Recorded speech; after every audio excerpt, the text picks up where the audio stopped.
In addition to the housing projects that are being implemented in the area, there also needs to be immediate focus on the creation of an outlet to place markets for basic household necessities, such as groceries, with a focus on fresh food availability. Dale Avenue, for example, constructed a neighborhood Walmart market that brought fresh food to the area.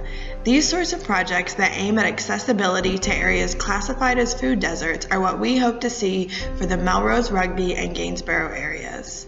Another priority for Melrose is the improvement in the transportation system. Melrose and Gainsborough can definitely benefit from how close they are to downtown. Construction of new routes that connect residents to downtown will also enhance work opportunities.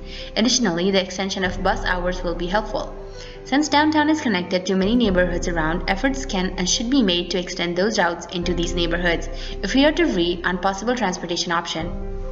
There are some short-term strategies that could be considered. One of the key things is that our regional government structure needs to recognize the importance of this issue and share the burden of it. And it's not the city's sole responsibility to figure out how to solve these challenges. And it isn't true that people who live in the county don't need transportation. There are challenges related to the fact that the government entities in the region haven't necessarily been able to, at least to this point, seemingly come to agreement that this is a systemic, high-level issue that needs to be addressed collectively. That's step one. Then there are some things that we can do that are, we can do pilot routes. We can really identify where the traffic patterns would be, where a public transportation option would be helpful. Additionally, there is trouble in quantifying the past successes in these communities with regards to economic and social development. The current methods of measuring successes are not always inclusive of the needs of the residents.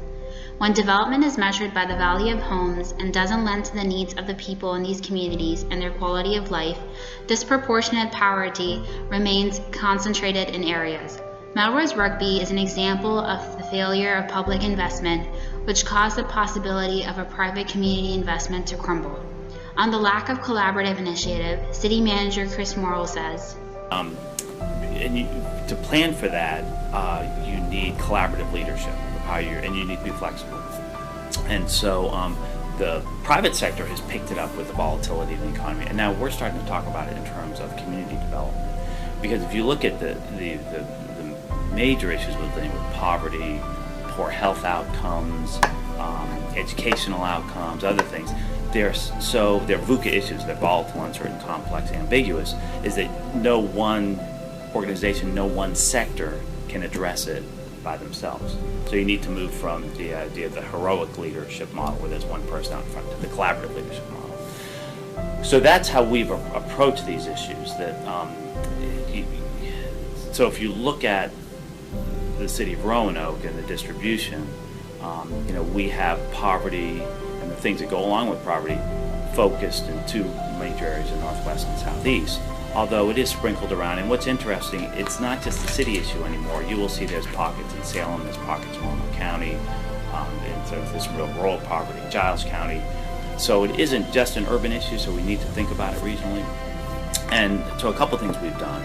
I think in terms of the limited resources we've tried to be smart in how we invest them. It is evident that these disparities exist in other areas of Roanoke and are not concentrated only to one area. In order to make the changes in the quality of life for the residents, acknowledging community concerns is a key step. There needs to be changes in perspectives and action-oriented approaches towards these communities. Furthermore, there needs to be plans that empower the residents and prioritizes their well-being. On this, Afira DeVries says, what we've got to do with people, not for people. We've got to move away from this, let's give people what they need to be okay, and focus on let's work with people to develop what they have in order to achieve what they want.